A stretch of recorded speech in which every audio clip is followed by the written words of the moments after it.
Aladdin. Good evening to you, worthy friend. This is no ordinary lamp. It once changed the course of a young man's life. A young man who, like this lamp, was more than what he seemed, a diamond in the rough. Perhaps you would like to hear the tale? It begins on a dark night where an evil man waits with a dark purpose. Deep in the Arabian desert, an evil sorcerer named Jafar enlisted a thief to steal a golden scarab.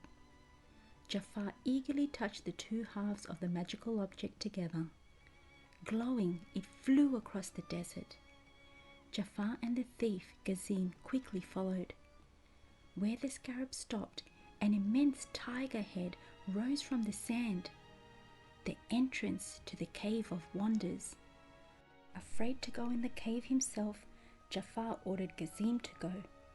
But as Gazim moved towards the cave, the tiger boomed. "Only one may enter here, the diamond in the rough." Gazim hesitantly stepped inside. Suddenly, the tiger head entrance collapsed and Gazim disappeared under the sand. "I must find this one, this diamond in the rough," Jafar said.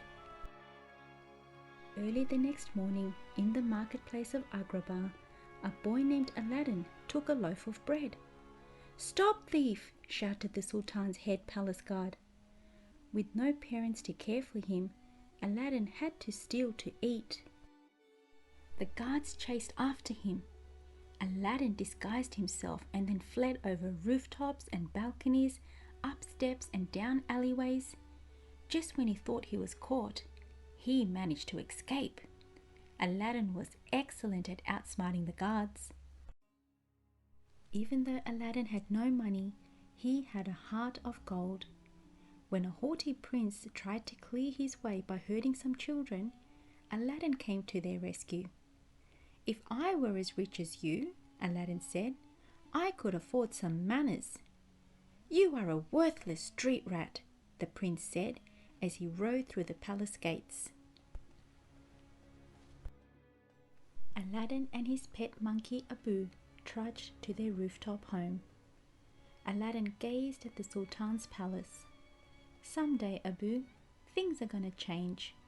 We'll be rich, live in a palace, and never have any problems at all." At the palace, Princess Jasmine had a problem. Her father, the Sultan, said that the law required that she marry a prince by her next birthday, in only 3 days. But Jasmine didn't like any of the princes her father wanted her to marry. She wanted to marry for love. The Sultan didn't understand. Jasmine explained to her father that she had never done anything on her own. She'd never had any real friends except her tiger Raja. She hadn't even been outside the palace walls. Maybe she didn't even want to be a princess anymore. Alone in his throne room, the Sultan wondered what he should do about his daughter. Suddenly, a shadow loomed over him. The Sultan smiled cheerfully at his visitor. "Ah, Jafar, my most trusted advisor. I am in desperate need of your wisdom." Jafar told the Sultan he could help, but he would need the Sultan's mystic blue diamond ring to do so. Before the Sultan could ask why, Jafar hypnotized him long enough to get the ring. Now, Jafar could use the ring to find the mysterious diamond in the rough. While Jafar plotted and planned, Jasmine decided she would rather live her life as a princess than be forced to marry someone she didn't love. "I'm sorry, Raja," she said to her tiger, "but I can't stay here and have my life lived for me. I'll miss you." She climbed over the palace wall and was gone. The next morning, Jasmine wandered into the marketplace, delighted by the sights and sounds. Her striking beauty caught Aladdin's attention. He watched Jasmine take an apple and give it to a child without paying. Having never been out in the world, Jasmine didn't realize she was stealing. "Thief!" shouted the vendor. While Jasmine tried to explain herself, Aladdin leapt to her aid. He convinced the vendor that Jasmine wasn't a thief. She was just lost and confused. They managed to walk away unharmed. Meanwhile, in his secret chamber, Jafar used the Sultan's diamond ring to activate the sands of time. "Reveal to me the one who can enter the cave," he commanded the magical hourglass. "There he is, my diamond in the rough." The sands showed Aladdin. Jafar ordered the guards to bring him into the palace.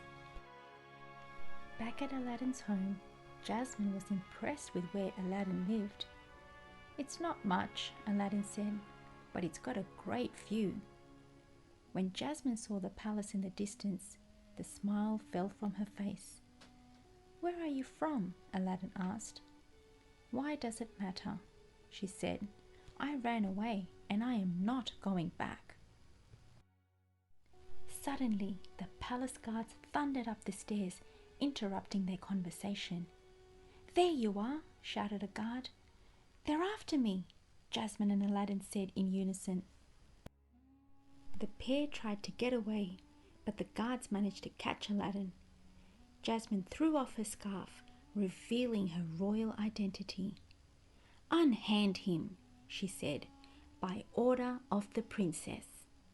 "I would, princess," said the captain, who was shocked to see her. "Except my orders come from Jafar." The guards locked Aladdin and Abu in a deserted dungeon. Aladdin was dismayed about Jasmine. She was a princess. No matter how much he liked her, he'd never see her again. He was a street rat, and she deserved a prince. Just then, an old man appeared. He offered to make Aladdin rich enough to impress a princess, if he would do one small errand for him. When the old man opened a secret passage that led out of the dungeon, Aladdin agreed to help. The old man took Aladdin and Abu to the Cave of Wonders. He wanted Aladdin to retrieve a magical item for him. "Who disturbs my slumber?" the tiger head entrance roared. "It is I, Aladdin," he said. "Proceed," the tiger thundered. "Touch nothing but the lamp." Aladdin and Abu entered a huge treasure chamber. A magic carpet playfully tugged at Abu's tail, then hid behind a pile of gold. "Maybe you can help us," Aladdin said to the carpet as he looked around. "See, we're trying to find this lamp." The carpet led Aladdin and Abu to a lake deep in the cave. At its center was a huge altar of rocks with a lamp on top. Aladdin crossed the lake and crept up a set of stairs.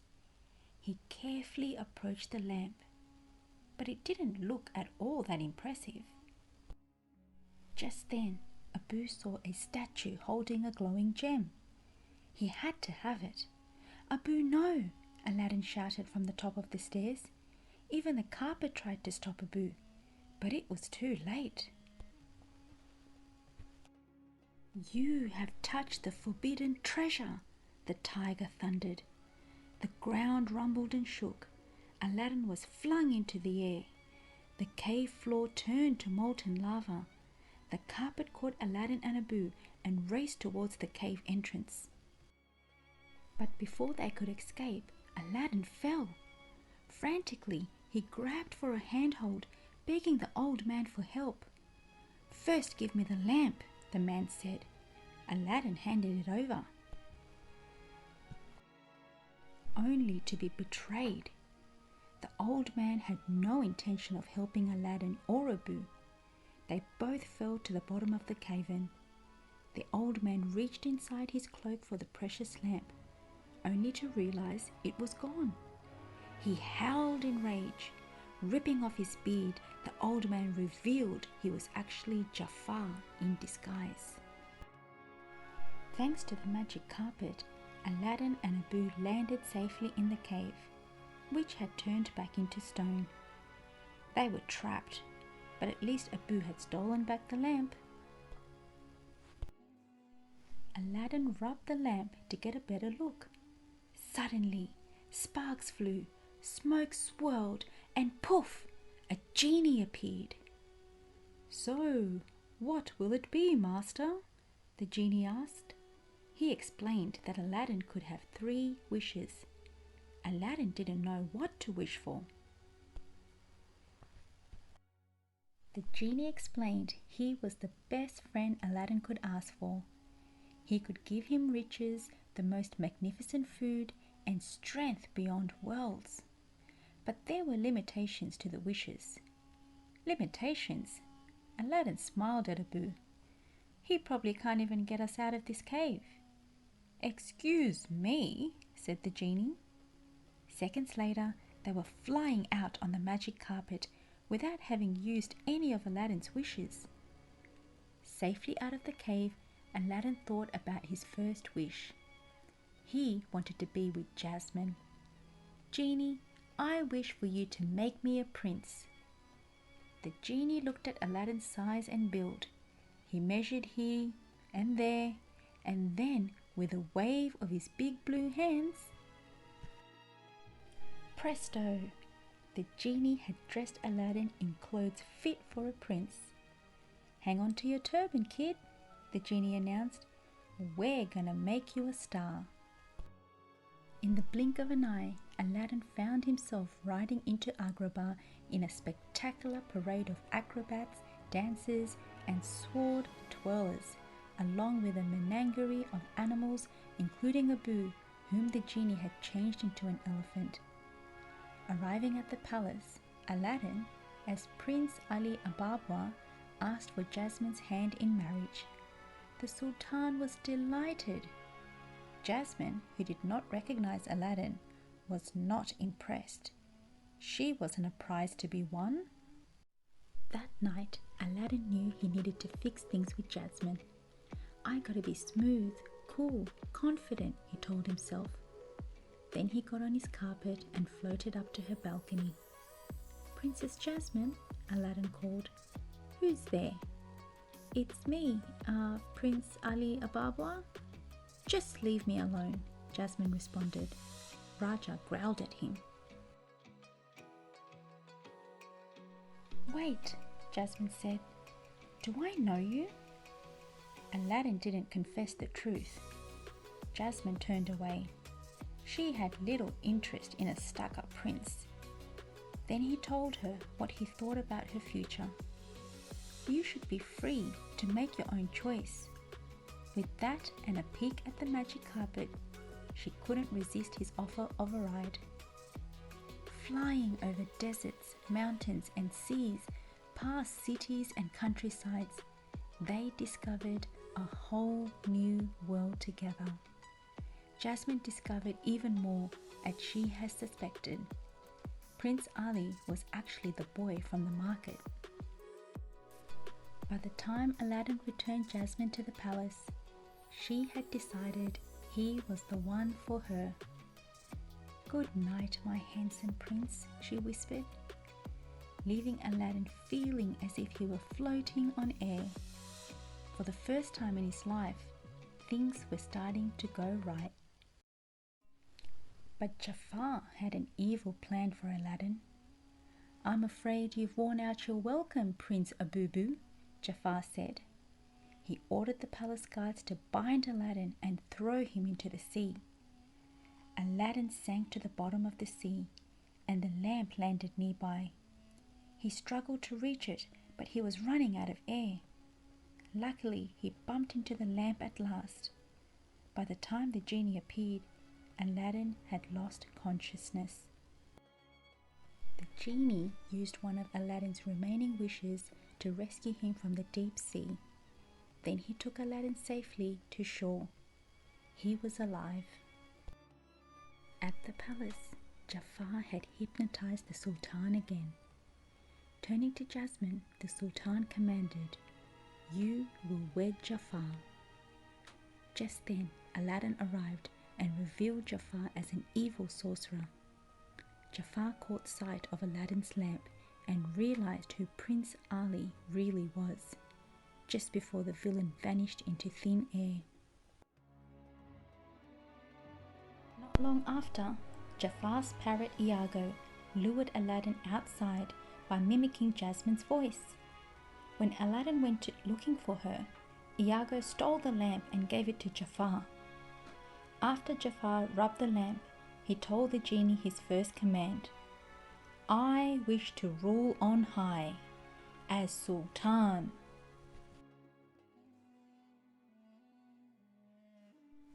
The genie had to obey. He transformed Jafar into the Sultan. Then the genie lifted the palace into the air. "Genie, no!" Aladdin shouted. "Sorry, kid, I've got a new master now," replied the genie. Jafar made his second wish, to be the most powerful sorcerer in the world. He told Jasmine that Aladdin wasn't a real prince. Then Jafar exiled the boy far, far away. Aladdin and Abu huddled in the cold. "Somehow I gotta go back and set things right," Aladdin said. Back at the palace, Jafar had strung up the Sultan like a puppet and made Jasmine his slave. Luckily, the magic carpet went to Aladdin's rescue once more and flew him back to the palace. When Jasmine caught sight of Aladdin sneaking in, she pretended to flirt with Jafar. If only she could distract him long enough for Aladdin to save her and her father. But Aladdin's rescue attempt failed. The wicked sorcerer used his magic to imprison Jasmine in a giant hourglass and turn Abu into a toy. Then Jafar trapped Aladdin behind a wall of swords. But the street rat was ready to improvise. Aladdin grabbed one of the swords. "Are you afraid to fight me yourself, you cowardly snake?" he shouted. "Perhaps you'd like to see how snake-like I can be," Jafar replied as he morphed into an enormous cobra. Then Aladdin had an idea. "The genie has more power than you'll ever have," he taunted Jafar. Infuriated, Jafar used his final wish. "I wish to be an all-powerful genie." Jafar was instantly transformed into a genie, but he had forgotten that a genie is doomed to live in a lamp and obey a master's wishes. Aladdin picked up Jafar's lamp, and Jafar was imprisoned inside it for all time. Genie then threw the lamp deep into the desert. As a reward for Aladdin's bravery, the Sultan changed the law so Jasmine could marry whoever she wanted. Aladdin used his third wish to free the genie. Aladdin and the genie hugged goodbye, but they knew they would be friends forever. And that's the end of the story.